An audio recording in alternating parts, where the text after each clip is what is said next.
সাম্প্রতিক সময়ে আইন শৃঙ্খলা পরিস্থিতির যেন উন্নতি হয় এবং অবনতি যেন না ঘটে সেই জন্য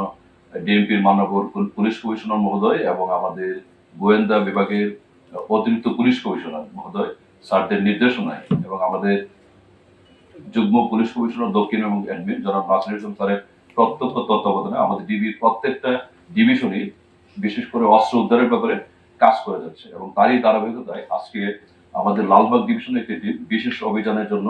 চাঙ্কারপুর এলাকায় অবস্থান করেছিল। এর মধ্যে আমরা জানতে পারি যে ঢাকায় একটি গাড়ি যুগে বিশেষ করে বাস যুগে সেটা হলো সড়ক পরিবহনের একটা বাস যুগে ঢাকায় একজন অস্ত্র ব্যবসায়ী প্রবেশ করছে। প্রাথমিকভাবে আমরা যখন এই তথ্যটা পাই এটা পাই আনুমানিক 1টার দিকে, তখন আমরা মোটামুটি 1:35-40-এর ভিতরে আমরা সিলেক্ট করি যে কোথায় গেলে আমরা ওই বাসটাকে থামিয়ে আমরা তাদেরকে দিনবিঘ্নে ধরতে পারবো। তখন আমরা আপনারা জানেন শ্যামপুর থানাধীন পশ্চিম ধুলাপাড়স্থ ঢাকা মাওয়া যে মহাসড়ক ইনকামিংটা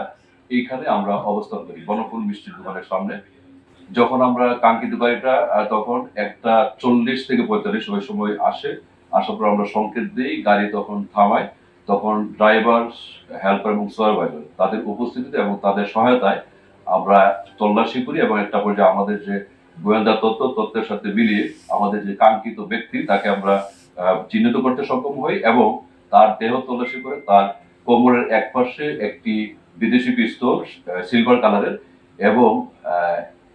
কালো স্কচটেপে মোড়ানো 2টি সিলভার কালারের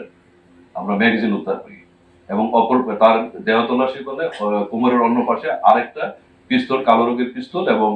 প্লাস্টিকের স্কচটেপে মোড়ানো 2টি ম্যাগাজিন উদ্ধার করি। তখন তার হাতে একটা ব্যাগ ছিল, সেটা আমরা প্রপারলি আমরা তল্লাশি করি, সেখানে কোনো কিছু পাইনি, কিন্তু তার প্যান্টের পকেটে ছোট্ট শপিং ব্যাগে আমরা 21 রাউন্ড তাজা অ্যামুনিশন পাই। এইটা হলো আমাদের মূল কাজ। তাকে যখন আমরা জিজ্ঞাসাবাদ করি সে ওই ব্যক্তি তার নাম প্রকাশ করে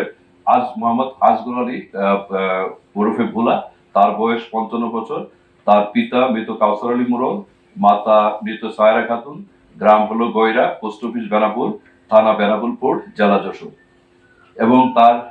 আমরা যখন তাকে নিয়ে আসি আমাদের অফিসে তখন আপনারা জানেন আমাদের সিটিএমএস আছে, ক্রাইম ডাটা ম্যানেজমেন্ট সিস্টেম, সেখানে আমরা প্রবেশ করি এবং সেখানে তার তথ্য যাচাই করে আমরা দেখি 2021 সালে তার বিরুদ্ধে আগেও এরকম অস্ত্র মামলা রুজু হয় ডিএমপির খিলগা থানায় এবং গত 2024 সালেও সে সাভার থানায় বিপুল পরিমাণ ফেন্সিডিল সহ সে গ্রেপ্তার হয়। আমরা তার পিসিবির যাচাই করে এবং এখন পর্যন্ত তথ্য যাচাই করে যেটা বুঝতে পারলাম সে একজন অস্ত্র ব্যবসায়ী এবং সে আগেও অস্ত্র এরকম কেনাবেচার সাথে জড়িত ছিল, গ্রেপ্তার হয়েছে পুলিশের কাছে এবং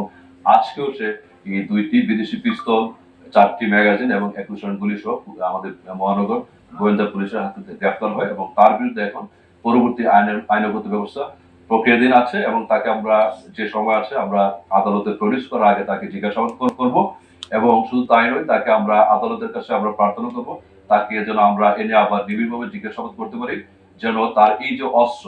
তার রুটটা সে কোথা থেকে এই অস্ত্রগুলো কিনলো এবং কার কাছে সে বিক্রি করার জন্য এটা নিয়ে আসছিল সেই জিনিসগুলো আমরা উদ্ঘাটন করার চেষ্টা করবো। সবাইকে